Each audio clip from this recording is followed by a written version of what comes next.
तो दोस्तों, क्योंकि रिश्तों के भी रूप बदलते हैं कि आज के एपिसोड की शुरुआत वहीं से होती है जहां कार्तिक वृंदा की मुस्कान देखकर उससे कहता है कि अभी उसने जो कुछ भी कहा या किया है उससे तो उसके चेहरे पर मुस्कान आने की कोई वजह नहीं बनती।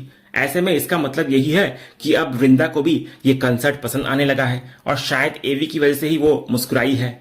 वृंदा उस समय लगातार स्टेज पर गाना गा रहे एवी को देख रही होती है। कुछ देर बाद वो खुद मानती है कि उसने कभी सोचा नहीं था कि वो ऐसा कुछ कहेगी, लेकिन कार्तिक की बात शायद सही थी। उसने पहले कभी एवी के गानों को इस नजरिए से समझने की कोशिश ही नहीं की थी।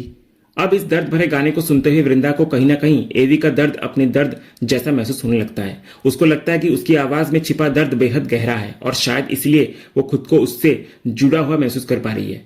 ये सुनकर कार्तिक खुश होकर पूछता है कि क्या अब वो भी एवी की फैन बन गई है, लेकिन वृंदा बोलती है कि एवी की फैन बनी है या नहीं वो ये तो नहीं जानती, मगर उसके दर्द से जरूर एक जुड़ाव महसूस कर रही है वो।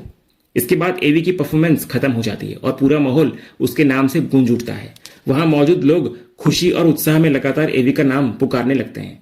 इसी बीच कार्तिक अचानक नॉयना को आवाज देता है। जैसे ही नॉयना पीछे मुड़ती है, उसकी नजर सामने मौजूद वीरानी परिवार पर पड़ती है और वो एकदम से ठहर जाती है।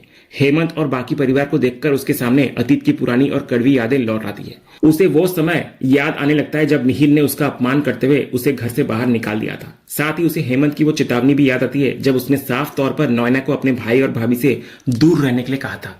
इसके बाद कार्तिक नॉयना के पास आता है और उसको जाते हुए देखता है और उसको पूछता है कि वो जा रही है क्या। वो उसे रोकने की कोशिश करते हुए समझाता है कि कॉन्सर्ट जरूर थोड़ा लंबा हो गया है, लेकिन असली बिजनेस डिस्कशन तो अभी डिनर के दौरान होना बाकी है, इसलिए उसका वहां मौजूद रहना जरूरी है। कार्तिक ये भी बोलता है कि अगर उसके पिता को पता चला कि उसने नॉयना को जाने दिया तो वो उससे बहुत नाराज होंगे, लेकिन नॉयना अगले दिन सुबह एक जरूरी मीटिंग का बहाना बनाकर वहां से निकलने का फैसला करती है। वो कार्तिक को भरोसा दिलाती है कि उसके पिता से वो खुद बात कर लेगी। इसके बाद जब नॉयना वहां से जाने लगती है तभी उसके साथ मौजूद आदमी को ये बात समझ नहीं आती। वो पूछता है कि जब डिनर पहले से डिसाइडेड था और बाकी सभी बिजनेस एसोसिएट्स भी मौजूद हैं तो वे अचानक इतनी जल्दी क्यों जा रही हैं। तभी नॉयना सामने खड़े हेमंत और देव की तरफ देखती है और साफ करती है वो यहाँ एक पल भी और नहीं रुकना चाहती। खासकर हेमंत वीरानी के साथ वो किसी भी तरह का बिजनेस नहीं करना चाहती। अगर उसे पहले से पता होता कि वीरानी परिवार भी इस कार्यक्रम में मौजूद होगा तो वो यहाँ आती ही नहीं। इतना बोलकर नॉयना वहां से चली जाती है, लेकिन उसकी बात सुनकर हेमंत का गुस्सा भड़क उठता है। मुन्नी, सलोनी और देव उसको शांत करने की कोशिश करते हैं। हेमंत को सबसे ज्यादा गुस्सा इस बात का होता है कि नॉयना ऐसे दिखा रही है जैसे वो वीरानी परिवार की वजह से इस प्रोजेक्ट का हिस्सा नहीं बनना चाहती, जबकि हेमंत के अनुसार असल बात इसके बिल्कुल उल्टा है। वो खुद ऐसे किसी प्रोजेक्ट में काम नहीं करना चाहता जिसमें नॉयना शामिल हो। मुन्नी उसको समझाती है कि अब नॉयना से उनका कोई रिश्ता नहीं बचा है, अगर कुछ बचा भी है तो वो सिर्फ पुरानी कड़वाहट है। लेकिन हेमंत का गुस्सा शांत नहीं होता। वो कहता है कि अगर उसने सबके सामने नॉयना के पुराने कारनामों की सच्चाई बता दी तो बिजनेस की दुनिया में उसकी प्रतिष्ठा पर बड़ा असर पड़ सकता है। फिर वो अपना फैसला साफ करता है कि अगर नॉयना इस प्रोजेक्ट का हिस्सा रहेगी तो वीरानी परिवार का कोई भी मेंबर इस प्रोजेक्ट में काम नहीं करेगा। देव भी फिलहाल उसकी बात से एग्री होने का दिखावा करता है और कहता है कि परिवार में से कोई भी नॉयना के साथ काम नहीं करना चाहता। हालांकि इस मामले को आगे बढ़ाने से पहले उन्हें कार्तिक और उसके पिता से बात करनी होगी। सलोनी भी पूरे माहौल को देखकर कहती है कि वे लोग सोचकर आए थे कि इस कार्यक्रम में सब कुछ अच्छा होगा, लेकिन वीरानी परिवार और परेशानियां जैसे एक दूसरे को कहीं ना कहीं ढूंढ ही लेते हैं। इसके बाद दूसरी तरफ सभी लोग डिनर के लिए एक साथ बैठते हैं और वहां बिजनेस को लेकर बातचीत शुरू होती है। इसी दौरान देव अपनी बिजनेस सोच के बारे में बताते हुए कहता है कि उसका नजरिया बाकी लोगों से थोड़ा अलग है। उसके लिए किसी भी बिजनेस में सबसे महत्वपूर्ण चीज मुनाफा है।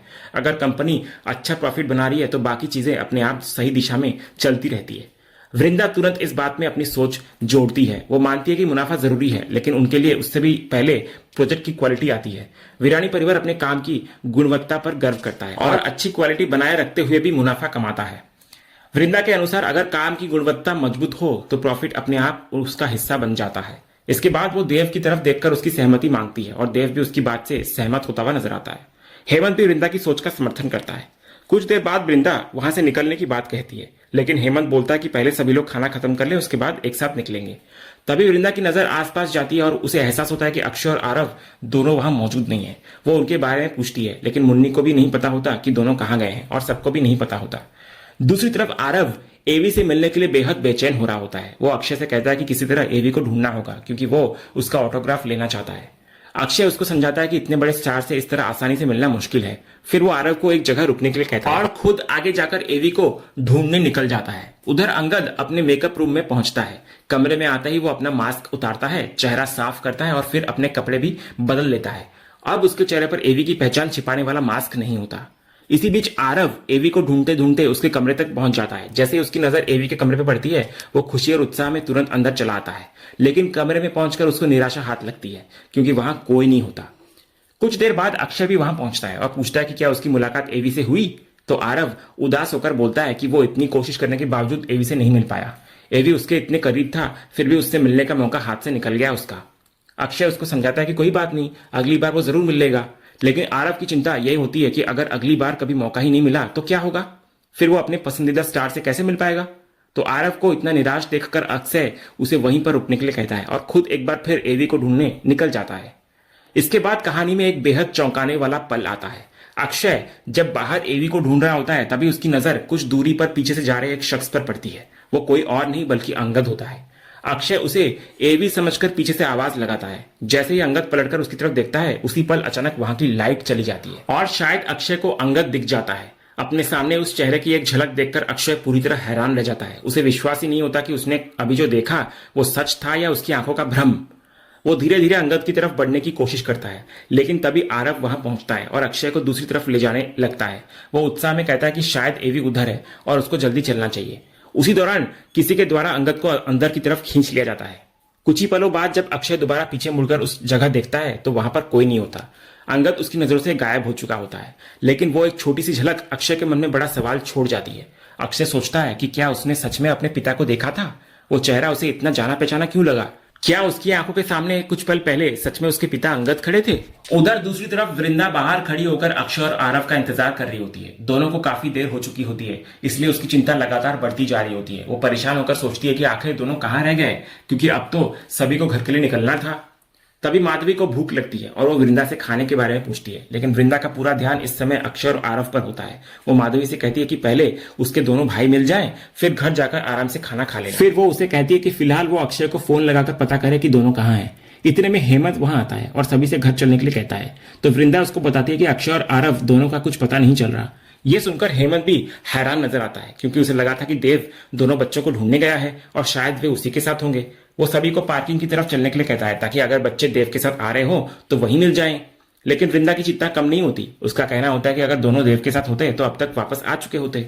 इसी बीच सुप्रिया माहौल को थोड़ा हल्का करने की कोशिश करती है। वो कहती है कि वे लोग इतनी दूर रांची आए हैं तो थोड़ा शहर भी घूम लेना चाहिए, लेकिन वो गलती से एक्सप्लोर की जगह एक्सप्लोर बोल देती है। ये सुनकर माधवी अपनी हंसी रोक नहीं पाती और तुरंत उसको सही शब्द बताती है। सुप्रिया भी अपने ही अंदाज में कहती है कि उसका मतलब वही था जो माधवी ने कहा।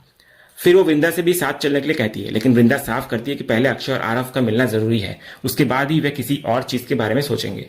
वृंदा एक बार फिर माधवी से अक्षय को फोन लगाने के लिए कहती है। हेमंत भी बोलता है कि अगर फोन लग जाए तो वो जरूर पूछे कि देव उनके साथ है या नहीं। तभी देव वहां आता है और मजाकिया अंदाज में कहता है कि उसे ढूंढने की जरूरत नहीं, क्योंकि वो तो यहीं पर है। हेमंत उससे हैरानी से पूछता है कि वो यहाँ कहाँ से आ रहा है। देव कहता है कि वो स्टाफ से कहकर गाड़ी निकलवाने गया था। ये सुनते ही वृंदा तुरंत उससे अक्षय और आरव के बारे में पूछती है, लेकिन देव को दोनों के बारे में कुछ पता ही नहीं होता। वो उल्टा पूछता है कि वे किन बच्चों की बात कर रहे हैं। सलोनी उसको याद दिलाती है कि बात उसके अपने बेटे आरव और अक्षय की हो रही है। हेमंत भी कहता है कि सभी को लगा था कि दोनों बच्चे देव के साथ है, लेकिन देव साफ करता है कि उसने दोनों को नहीं देखा और उसे तो खुद यही लगा था कि वे बाकी परिवार के साथ होंगे। अब वृंदा की चिंता और ज्यादा बढ़ जाती है। हेमंत उसको संभालते हुए कहता है कि घबराने की जरूरत नहीं है, बच्चे ज्यादा दूर नहीं गए होंगे और सभी मिलकर उन्हें ढूंढ लेंगे। इसके बाद सब लोग अलग अलग दिशा में अक्षय और आरव को ढूंढने निकल पड़ते हैं। उधर दूसरी तरफ अक्षय अब भी उसी शख्स के बारे में सोच रहा होता है जिसकी कुछ देर पहले उसे झलक दिखाई दी थी। उसे बार बार यही फील हो रहा होता है कि वो चेहरा उसके पिता अंगद का ही था। वहीं उसके साथ मौजूद आरव को इस बात से कोई मतलब नहीं होता। उसका पूरा ध्यान सिर्फ एवी को ढूंढने पर होता है। वो अक्षय से कहता है कि इधर उधर देखने के बजाय जल्दी से एवी को ढूंढे। दूसरी तरफ जिस व्यक्ति ने अंगद को अचानक खींचकर अंदर किया था वो कोई और नहीं बल्कि विकास होता है। विकास अंगद को वापस मेकअप रूम में ले आता है और उसे समझाता है कि कार्यक्रम अभी खत्म नहीं हुआ और अभी उसका फैंस के साथ मिलने और तस्वीरें खिंचवाने का कार्यक्रम बाकी है, लेकिन वो बिना मास्क के ही बाहर निकल गया था। विकास राहत की सांस लेता है कि शायद किसी ने अंगद का चेहरा नहीं देखा। इसके बाद वो अंगद को दोबारा तैयार होने के लिए कहता है, लेकिन अंगद इस सब से थक चुका होता है और कुछ देर आराम चाहता है। विकास उसको समझाता है कि बस ये आखिरी कार्यक्रम है, इसके बाद वे रात की फ्लाइट से वहां से निकल जाएंगे और फिर अंगद जितना चाहे आराम कर सकता है करे। साथ ही वो भरोसा भी दिलाता है कि आगे से किसी भी कंसर्ट को तय करने से पहले उसकी राय वो जरूर लेगा। इतना बोलकर विकास उसको तैयार होने के लिए छोड़कर वहां से निकल जाता है। कुछ देर बाद एवी यानी अंगद दोबारा मास्क पहनकर अपने बॉडीगार्ड्स के साथ बाहर आता है। उसको देखते ही फैंस की भीड़ उसकी तरफ बढ़ जाती है। आरव भी एवी को देखते ही अपनी खुशी पर काबू नहीं रख पाता और अक्षय को पीछे छोड़कर अकेला ही उसकी तरफ दौड़ पड़ता है। तभी अक्षय उस समय अब भी अपने पिता की उस झलक के बारे में सोचते हुए आसपास देख रहा होता है, लेकिन जैसे उसकी नजर आरव पर पड़ती है वो भी उसे रोकने के लिए उसके पीछे दौड़ता है। इसी दौरान भीड़ के बीच अचानक दो लोगों में किसी बात को लेकर विवाद हो जाता है। पहले एक व्यक्ति को दूसरे का धक्का लगता है और देखते ही देखते बहस हाथापाई में बदल जाती है। दोनों की लड़ाई के कारण वहां मौजूद भीड़ में अफरा तफरी मच जाती है। अक्षय भी उसी भीड़ के बीच फंस जाता है। वो लगातार आरव का नाम पुकारता है और उसे अपने पास आने के लिए कहता है, लेकिन शोर इतना ज्यादा होता है कि आरव उसकी आवाज सुन ही नहीं पाता। हालात तेजी से बिगड़ने लगते हैं। ये देखकर विकास अंगद को वहां से तुरंत निकलने के लिए कहता है, क्योंकि भीड़ अब बेकाबू होती जा रही होती है। इसी भगदड़ के बीच अक्षय को जोरदार धक्का लगता है और वो जमीन पर गिर जाता है। नीचे गिरते ही किसी का पैर उसके सिर पर लग जाता है और वो घायल हो जाता है, लेकिन चारों तरफ मची अफरा तफरी में किसी का ध्यान उस पर नहीं जाता। लोग खुद को बचाने के लिए इधर उधर भाग रहे होते हैं और अक्षय जमीन पर फंसा रह जाता है।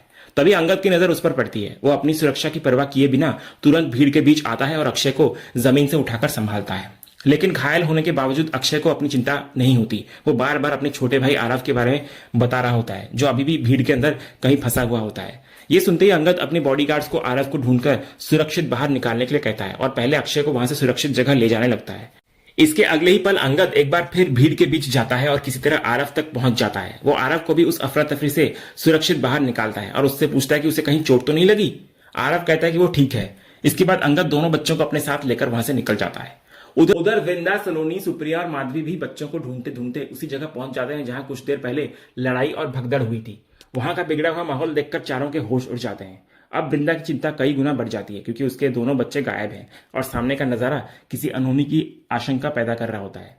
दूसरी तरफ एवी यानी अंगद, अक्षय और आरव दोनों को अपनी गाड़ी में लेकर अस्पताल की तरफ जा रहा होता है। अक्षय उसको रोकने की कोशिश करता है और कहता है कि उसका पूरा परिवार अभी भी कंसर्ट वाली जगह पर है। वो अपनी माँ को फोन करके सब कुछ बताना चाहता है, लेकिन अंगद के लिए इस समय सबसे जरूरी दोनों बच्चों की सुरक्षा होती है। वो साफ कहता है कि चोट लगने के बाद उन्हें पहले अस्पताल ले जाना जरूरी है।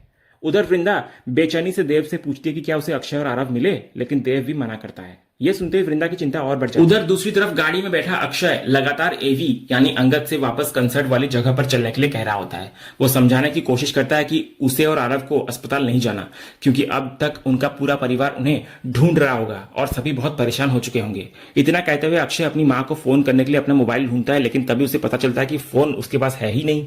दरअसल भगदड़ के दौरान उसका फोन वहीं पर गिर गया था जहां कुछ देर पहले लोगों के बीच लड़ाई हुई थी। उधर माधवी लगातार अक्षय को फोन लगाने की कोशिश कर रही होती है। अचानक उसी जगह पड़े एक मोबाइल की घंटी बजती है। माधवी की नजर जैसे ही उस फोन पर पड़ती है वो तुरंत उसको उठाती है और पहचान जाती है कि यह अक्षय का ही फोन है। वो घबराकर वृंदा को फोन दिखाती है। अक्षय का मोबाइल वहां लावारिस पड़ा मिलते ही सभी के चेहरे के रंग उठ जाता है। अब उनकी चिंता और ज्यादा बढ़ जाती है, क्योंकि उन्हें समझ नहीं आता कि अगर फोन यहां पड़ा है तो अक्षय और आरव आखिर कहां पर है। सलोनी भगवान से बस यही प्रार्थना करती है कि दोनों बच्चे सेफ हो और कम से कम एक दूसरे के साथ हो। वृंदा भी बेहद परेशान नजर आती है और बार बार यही सोचती है कि उसके दोनों बच्चे आखिर गए कहां।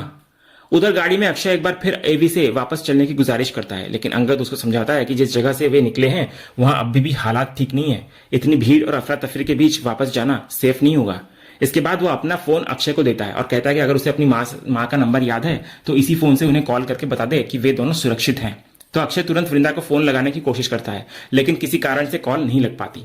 तब अंगद उससे फोन वापस लेकर कहता है कि वो अपनी टीम को खबर दे देगा। उसकी टीम आयोजकों से संपर्क करके किसी तरह उनके परिवार तक ये जानकारी पहुंचा देगी कि दोनों बच्चे सेफ हैं।